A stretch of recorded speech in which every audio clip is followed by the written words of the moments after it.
Investiture of the Gods, Chapter 29. So it starts with Xia himself sending a messenger. Right. A Zhu general, Nangongqi, is sent off secretly to Kaozu, his mission.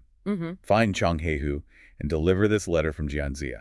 And this letter, penned by Xia himself, it's the real weapon here, isn't it? It's aimed straight at Heihu's conscience. And his reputation. It's rhetorically brilliant. Yeah. Xia basically argues, look, a real official guides his king properly, makes sure the people are okay. And then contrasts that sharply with Huhu. Brutally.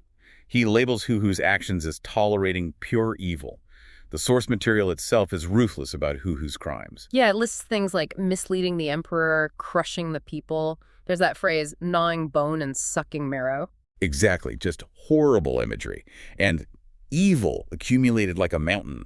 It paints Huhu as this absolute monster who has to be dealt with. That kind of extreme portrayal feels necessary for Xia's next move, right? Because the pitch to Heihu isn't just about ethics. It's very, very practical. It is. The aha moment, the thing that really seems to break Heihu's loyalty to his brother, is the threat to the whole family. The survival angle. Precisely.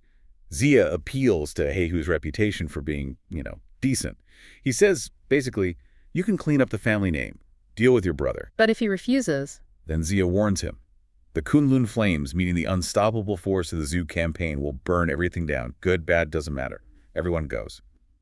The phrase is jade and stone without distinction. Total annihilation. That's a powerful threat. More powerful, maybe, than just abstract justice. Seems like it. The text says Heihu reads this letter over and over, maybe 3-5 times. You can feel the internal struggle. And what tips the scale? Posterity, it seems. He thinks, okay, offending my ancestors, that's terrible, a huge taboo. But being hated by the world for generations to come, that's worse. So the calculation is reputation and the family's future over personal filial bonds. It's chilling, but that's the choice he makes. And once he decides, he moves fast. He agrees to hand over his brother. But first, strategically, he leaves his own son, Cheng Ningluan, to guard his base in Kaozu. Smart move. Protecting his rear before walking into the lion's den? Okay, so he's resolved. But how does he actually trap Huhu? He can't just arrest him openly. No, that would blow back immediately. He needs a believable scenario, a trap. And it requires some serious acting. Tell me about the setup. Heihu marches to Chongqing, that's Huhu's territory, with his elite troops, the 3,000 flying tiger soldiers. Okay. He meets his nephew there, Cheng Yingbiao, that's Huhu's son. And Yingbiao is actually relieved to see his uncle arrive with reinforcements. Perfect cover. Instant trust and access. Exactly. The stage is set. Yeah. And the performance begins almost immediately. Heihu meets Nangongqi, the Zhu general who delivered the letter on the battlefield. And they pretend to fight. Yep, a staged duel. They go at it for about 20 rounds. The text even says Heihu secretly tells Nangongqi, this is just for show. And Nangongqi plays along. Beautifully. He makes a big show of retreating, shouting something like, he's too strong, I'm no match for him. It totally sells the deception to Yingbiao watching nearby. Okay, but then there's that interesting moment where the nephew, Yingbiao, gets a little suspicious. He does. He asks his uncle, hey, why didn't you use your famous weapon, the Divine Eagle? It's like Heihu's signature move. Good question. How does Heihu handle that? His answer is fascinating because it shows how much clout Jianxia already has. Heihu basically says, Xia is a Kunlun mountain guest. Meaning? Meaning he's like an immortal, someone with almost supernatural insight. Heihu implies Xia would have seen through any trickery, like him holding back his best weapon. Wow. So Xia's reputation becomes part of the manipulation itself. Exactly. It helps explain why Huhu's own family never saw the betrayal coming. They respected, maybe even feared, Xia's power. Okay, so that quells the nephew's doubts. Now they need to lure the main target, Huhu himself. Right. Heihu and Yingbiao collaborate on a letter back to Huhu, who's still in Zhao, the Shan capital. They basically scream, emergency. Exaggerating the threat from the Zhu forces. Massively. They urgently request troops from King Zhu, claiming they're about to be overrun. And Huhu buys it. Hook, line, and sinker. He's apparently furious with Wen Wang, the Zhu leader, and totally trusts his brother and son. He gets 3,000 men from the king and rushes back to Chongqing. Walking right into the trap, thinking he's coming to save the day. Believing he's riding towards a glorious victory, yeah. So the stage is set inside Chongqing for the final act. The ambush must have been planned meticulously. Oh, down to the last detail. Speed was crucial. Heihu couldn't give Huhu time to think or react. He sets up his own men inside the city gate. Who is involved? He gets his deputy general, Gao Ding, to ready 20 axemen. Dou Fushu. These guys are basically the enforcers. And the signal. Incredibly simple. Dramatic, too. The sound of Heihu drawing his own sword. That's the cue. He's also thinking about the whole family unit, isn't he? Not just Hu. Yes, very strategically. He orders another officer, Shen Gang, to simultaneously capture Hu's wife, Li Shi, and their daughter. And send them where? Straight to the zoo camp. It ensures the entire immediate family is neutralized. No loose ends, no potential for future revenge plots. So the moment arrives, Hu approaches the city. Heihu and his nephew Ying Biao ride out to meet him, about maybe a mile or so outside the walls. Very welcoming. Lulling him into a false sense of security. Completely. They escort him towards the city gates. As they pass through, Heihu draws his sword. The signal. And instantly, the axemen leap out, seize Hu and seize Ying Biao too. The nephew gets caught in the same net. Wow. And when Hu cries out, realizing he's been betrayed by his own brother. Heihu doesn't yell back in anger. He delivers this cold, clear justification. It's almost like a political speech. What does he say? What are the charges? He lists them out. Bribery, cruelty, deceiving the court. And he specifically mentions supervising the building of the Deer Terrace. The Lutai. That huge symbol of the Shang King's excess and tyranny. Exactly. Heihu makes it clear this isn't personal hate. He says something like, I'm doing this to satisfy the people and stop our whole Chung clan from being wiped out. Even if it means offending the ancestors, he repeats that. He does. Public duty, clan survival, it overrides everything else in that moment. It's absolutely chilling. And then, straight to the zoo camp. Bound father and son, along with the captured wife and daughter, are immediately dispatched to Jiangxia for judgment. This sets up the next dramatic scene, the confrontation at the zoo headquarters. Okay, so Heihu arrives at the zoo camp with his prisoners. How is he received? Well, Jiangxia is thrilled. He sees this as a huge win. He praises Heihu, calls him a truly loyal gentleman, a generous hero for putting justice above family ties. Xia sees the political value immediately. Proof that the zoo cause is so righteous, even Shang families will turn on their own wicked members. Precisely. But then Wen Wang, the leader of the zoo, the sort of moral center of the movement, is called in. And his reaction is different. Very different. The text says when he sees Heihu, the man who just delivered his own brother to death, Wen Wang is visibly unhappy, displeased. He thinks it's unrighteous, right? Even though Hu was a villain, the act of sibling betrayal itself feels wrong to him. That's the core tension here. Wen Wang, the future paragon of virtue, is uncomfortable with the very methods needed to achieve his righteous victory. Which puts Xia in an interesting position. He has to step in right away. He basically overrides Wen Wang's moral queasiness. Xia argues, look, Hu was universally hated. The world wished to eat Hu's flesh, is the phrase. He says Heihu's act proves that virtue isn't limited by blood, and for their cause to succeed, justice needs to be swift, visible, and absolute. No room for sentimentality. So Xia pushes past Wen Wang's discomfort for the sake of political necessity. What's the verdict? Immediate execution. Xia orders Chang Hu and his son, Chang Yingbiao, to be put to death right then and there. No delay, no second thoughts. And the execution happens. Yes, and the aftermath is stark. When the severed heads are brought back to the camp, Wen Wang's reaction. He's horrified. The text says he was scared out of his wits. He literally uses his sleeve to hide his face from the sight. It really underscores the human cost of Xia's ruthless pragmatism. Even the leader recoils from the necessary violence. Definitely. But the heads are still displayed publicly at the main gate. Justice, however brutal, has been served for all to see. So Hu and his son are gone. What about the wife and daughter who were captured? Bihu asks Xia what should be done with them. And this is where Xia shows a different side, maybe, a sense of calculated impartiality. How so? He rules that the wife, Li Shi, is innocent. She wasn't part of Hu's crimes. Okay, that seems fair. And the daughter is also spared. The reasoning given is traditional. A girl marries outside the family name, meaning she won't carry the Chang clan's guilt or name forward in the same way. So they're let go. Yes. Xia instructs Heihu to make sure they're financially supported. It's a neat way of showing that justice wasn't just a bloodthirsty purge, it targeted the guilty, specifically. And what about Heihu? What's his reward for this, well, immense personal sacrifice? He gets his political payoff. He's appointed to govern the newly conquered Chongcheng It becomes his territory. So he saved the family line, cleansed its name in the eyes of the Zhou, and gets rewarded with power. Exactly. It consolidates Zhou control over that region, and Heihu is now firmly aligned with them. There's one last moment with Wen Wang, though, isn't there? A final check on his integrity. Yes, it's quite telling. Heihu, now the master of Chongqing, invites Wen Wang into the city. A gesture of respect, perhaps celebration. But Wen Wang refuses. Flat out refuses. He says basically, the enemy is dealt with, my job here is done, I need to go home now. So he accepts the outcome, the political necessity of what happened. But he won't personally participate in the, let's say, the spoils of that specific victory. He keeps that ethical distance even at the end. Wen Wang returns to his capital, Shiqi.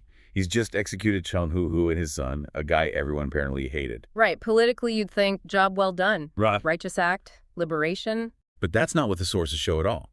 He gets home, and boom, he's hit by this sudden critical illness. And crucially, it's not poison. It's not battle wounds. The sources link it directly to fear, to guilt. Okay, let's unpack this then. A leader, fresh off what seems like a justified victory, basically collapses emotionally. What do the sources actually say happened to him? Well, it's a total breakdown described in the texts. He's got this restless spirit, shenhun, budding, deeply depressed, yugule, can't eat, can't sleep. So definitely not celebrated. Not even close. And it's clear this isn't just, being tired from the campaign. It's presented as a crisis of conscience, a sickness of the soul, really, triggered by the execution itself. And there's that incredibly specific detail about why he can't rest. It's not just general anxiety, is it? No, it's graphic. The source says every time he closes his eyes, he sees the executed Cheng Hu standing before his bed. Himuzili yutakan. Wow.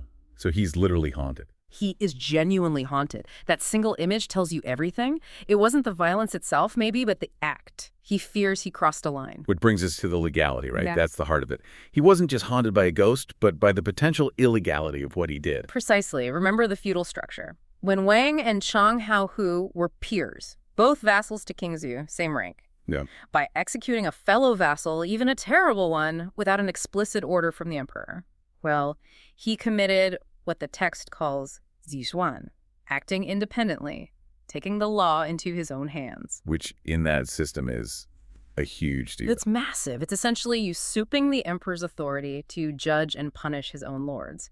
Regardless of Cheng Hu's crimes when Wang overstepped his bounds, that's what he fears the consequences for, not just from King Zhou, but perhaps spiritually too. And what's so fascinating is how this internal personal crisis in Shiqi almost immediately blows up into a major political issue back in the Shang capital, Choroj.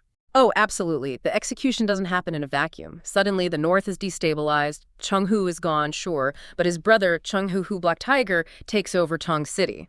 And he's not exactly falling in line, is he? No, he's basically rejecting Crayoz's authority. The whole northern region is now openly defiant. So news gets back to King Zhou. Prince Huizi delivers the report. How does the king take it? Predictably, he's furious. But his anger is revealing. He doesn't see it as good riddance to a tyrant. He sees it as the murder of a vassal who, believe it or not, he thought had great merit. Probably because Cheng Hu flattered him. Great merit. Seriously. Well, great merit in serving King Zhou. So, to the king, Wen Wang's act is pure disloyalty, Buqin, the ultimate crime against the throne. And his reaction is immediate, right? War. Instantly. Orders troops mobilized, attack Shiqi, attack Cheng Hu, crush this rebellion. Something stops it. Yes, and this is where the internal politics of the Shang court become crucial. Minister Li Ren, he manages to halt the invasion. How do you argue against the king punishing what he sees as blatant disloyalty? Li Ren is smart. He doesn't argue about justice or Wen Wang's reasons. He appeals directly to King Zhu's vanity and his political vulnerability. His image. Okay, how so? He points out that everyone knows Cheng Hu was a monster. He poisoned the populace to Du Yuanmin, universally hated. Right. So Li Ren argues, if you, King Zhou, immediately rush to war to avenge this guy, you'll just prove what everyone's already whispering. Which is? That you favor flatterers and cronies, Chong Bixing, that you don't care about the suffering of the people or the opinions of the other nobles, that you protect the wicked. Wow, so attacking Wen Wang actually makes Wen Wang look right. Exactly. It validates the moral basis for Wen Wang's potentially illegal action. If the king defends the tyrant, he basically admits he values corrupt loyalty over justice. That's humiliating for the king. He's trapped by his own reputation. Utterly. It shows just how much moral authority he's already lost. He can't even punish a perceived betrayal without looking even worse. The fear of confirming his image as an unjust ruler is stronger than his desire for immediate revenge. And that delay, that PR calculation, buys Shi-Chi critical time. Desperately needed time, because back in Shi-Chi, things are getting worse for Wen Wang. His illness is progressing. Rapidly. The sources say it becomes critical. Why do? He knows the end is near, so he summons his prime minister, Jiang Shangxia, for the final instructions. This deathbed scene feels incredibly important for what comes next. It really is, and the first thing Wen Wang does is reconfirm his guilt. He explicitly tells Jiang Shang he fears the consequences of his great crime. The Z-Swan, the acting independently, he's worried about the underworld. Still haunted by the execution right to the end. Absolutely, and then he lays down this extraordinary final command. He makes Jiang Shang swear an oath. What's the oath? That they must never attack the sovereign, Yi Chen Fazheng. Never. Even if King Zhu is the absolute worst, even if his evil, quote, fills the measure, Zhoni Guanyin. Never attack the king. But isn't that exactly what the Zhu eventually do? That's the profound irony. When Wang's dying wish, his entire legacy as he sees it, is built on not doing that. He wants to be remembered as someone who maintained the loyalty of a subject no matter the provocation. He's terrified of the Zhu being branded regicides, subjects murdering the ruler. So he's trying to lock the future into this path of loyalty. He is. Then he calls in his son, his heir, Jifa. To hear the mandate directly. Yes. He tells Jifa, point blank, avoid reckless military action Sixing Zhenfa. Don't risk getting that terrible name, Chen Qun Jiming, subject murdering the ruler. And he gives Jifa specific instructions for ruling. 3 key things. First, Jifa must formally bow to Jiang Shang and accept him as Yanfu. It means like second father or foster father. It's a huge elevation of Jiang Shang's status and authority. Okay, so cementing Jiang Shang's role. What else? Second, he hammers home the point about duty. Always act as a loyal subject, Kishuki Zi, don't overstep, don't get condemned by history. And the third? 3 principles for good governance. See good without tiring, act righteously without doubt, and avoid wrongdoing. These are the words of a statesman trying to preserve order, not a revolutionary leader. Precisely. Then he laments, not having more time to advise King Zhu or finish his work on the 8 trigrams, and then he dies. Hong. At age 97, his legacy as he intended it was Zhongshou Renshinji, ultimately maintained the fidelity of a benevolent subject. Which leads us straight into this massive contradiction when Wang dies, forbidding rebellion with his last breath. So Jifa takes over. What's the first thing that happens? Does that oath hold? Well, strategically, not for long. Jifa becomes the new Western ruler. He immediately follows the first instruction. He honors Jiang Shang, calling him Shangfu, esteemed father, so check. And they start implementing Wen Wang's governance style. Yes, the virtue-based governance continues. And the effect, according to the sources, is immediate and powerful. Oh, so? All 200 feudal lords, Suhu, they all submit to the new regime in Shi-Chi, voluntarily. 200 lords. That's basically everyone who matters. It's overwhelming support. It shows the Zhu's moral authority was immense. The lords were effectively choosing Shi-Chi's virtue over Xiao's corruption. Okay, massive political win, but here's the pivot, isn't it? The big strategic break from Wen Wang's final wish. This is it. When Wang died, fearing the label of subject-murdering ruler, Jifa takes power, consolidates this huge base of support, and then he's proclaimed King Wu. King Wu, not Duke Wu or Marquis Wu. King Wu. Wang. Wu means martial or military. By taking the title king, Jifa is implicitly publicly claiming sovereignty. He's saying the mandate of heaven, demonstrated by the support of the people and the lords, now rests with him, not necessarily with the Shang emperor. So he's honoring his father's governance model, but jettisoning the core prohibition against challenging the ultimate authority. In effect, yes, he's saying, my father was loyal, but the situation is now so bad, a higher authority, the mandate compels me to step up as king. It's a brilliant, necessary compromise, perhaps. But even with this moral high ground and widespread support, the Shang system isn't quite dead yet, right? News travels. Exactly. The wheels are still turning, however slowly and rustily, in Cherche. General Han Rong, down at Sishui Pass, hears about Wen Wang's death, and he hears about Jifa proclaiming himself King Wu. That's the Undeniable evidence of rebellion now. Oh yeah, that's the smoking gun. Yeah. Han Rong sends a formal report to the capital. And we get one last glimpse into the dysfunction at the Shang court. How do they handle this news? It's almost darkly comedic. Advisor Yao Zong gets the report. He knows what it means. He says, "We have to tell the king immediately. This is clear rebellion. Duty calls." Makes sense. But Prince Weezy steps in, and he's just deeply cynical at this point. He basically says, what's the point? The idiot ruler, Hunjun, won't care. He'll ignore it, dismiss it as nothing, and go back to his pleasures. Wow. Even the king's own family knows he's beyond reach. It shows the utter paralysis. Whitesea knows the king is incompetent, but Yao Zong feels bound by his duty as a subject, Gijin Chenjie, each fulfill the duty of a subject, even if it's pointless. So duty wins out over cynicism. Yao Zong insists. He reports the news, he does his duty, even knowing it might fall on deaf ears initially, but that act, reporting the new King Wu, officially sets the stage for the final conflict. The inevitable clash is now formally on the table.